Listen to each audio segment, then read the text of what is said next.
Әлгі бір әзілде айтылатыны сияқты біз үнемі бір нәрсе істеу керек еді деген оймен жүреміз. Бірақ ештеңе де істегіміз келмейді. Өз өмірімізді онша ұната қоймаймыз. Әлдеқайда өзімізге ұнайтын өмірге де қадам жасап көргіміз де келмейді. Тек армандауды ұнатамыз, ал арманға қарай ұмтылу ойда жоқ. Оның себептерін білесің бе? Осы күнге дейін біз үлкендерден тек ақылды бол, елдің алдында ұятқа қалдырма, өз бетіңмен кетпе деген сияқты сөздерді ғана естіп келдік.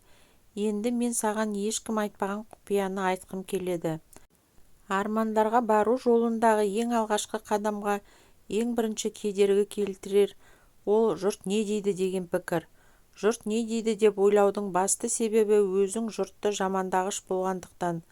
Өзің біреулердің киген киімін сөз еткенсің, сондықтан қымбат тұратын, бірақ өмірде еш мәні жоқ киімді киюге тырысасың.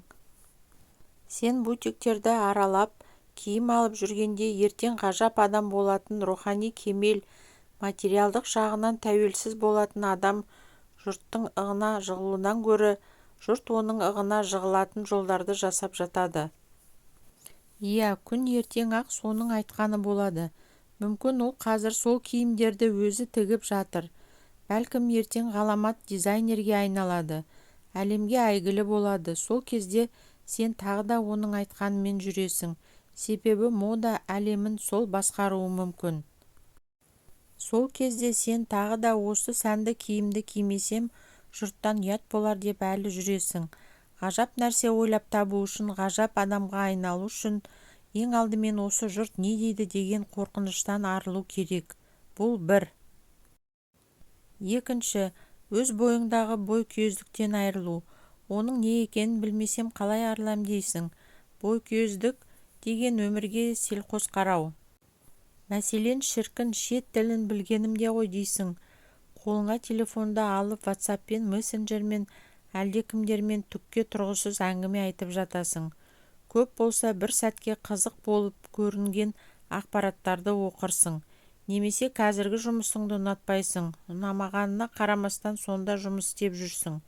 Тіпті басқа жұмыс істеп те көрмейсің. Бойкүйездік деген осы, алға ұмтылғысы келмеу. Ал асқақ арманы бар, ертең әлемге әйгілі адам болатын, рухани кемел, материалдық жағынан бай адам. Сен өз смартфоныңды қызықтап отырған кезде ол шет тілде 5 сөз болса да жаттап жатыр. Сен өзіңе ұнамайтын осы жұмысты әлі істеп жүресің, ал ол шетелге жұмыс бабымен ұшып бара жатады.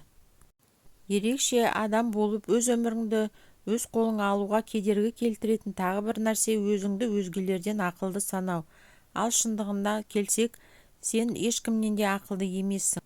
Рас, 10-15, тіпті 100 кітап оқыдың дейік.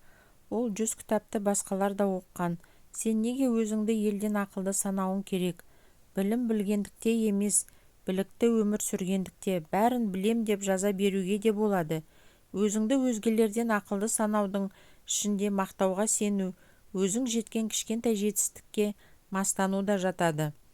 Біздің ел титтай жетістікке жеткен адамның аяғын жерге тигізбей мақтайтыны бар. Бұл да болам деген жастың жолын байлайтын қасиеттердің бірі. Сен мақтанып, жеткен жетістікке мастанып отырғанда ертең әлемге танымал болатын, рухани кемел, материалдық жағынан тәуелсіз болатын адам әрі қарай биікке жылжып бара жатады. Ақпараттарға көп көңіл бөлу де үлкен кедергі. Есіңде болсын, ақпараттардың барлығы ең маңызды нәрседен назарды бұрын әкету үшін жасалады. Сөз ойды білдірудің емес, ойды жасырудың құралы. Интернеттен керегіңді ғана тауып ала білу керек. Сен интернетке емес, интернет саған қызмет етсін. Өз өміріңді өз қолыңа алып, армандарға қарай қадам басу үшін ең негізгі кедергі сіздің шындықтан қорқатын қасиетіңіз. Өзіңіз ешкім емес екеніңізді бетке айтқан адамды жек көру. Ешқандай жетістікке жетпедім, өзім үшін де өзгелер үшін де ештеңе істеген жоқпын деген шындықты мойындай алмау. Түкке тұрмайтын қуыс кеудені көтеріп алып, мен міне мұнша жастамын, мынандай жетістікке жеттім, ал менен мықты кім бар деп мастану жақсылыққа әкелмейді. Сол жерде қаласың, ал ертең үлкен жетістікке жететін, рухани кемел, материалдық жағынан тәуелсіз болатын адам жеткен жетістігін місе тұтпайды. Өйткені оның әлі де ғажап идеялары бар. Өзгерудің жолдары осы: бір жаман қасиеттерден арылу, барлығын сілкіп тастап алға ұмтылу.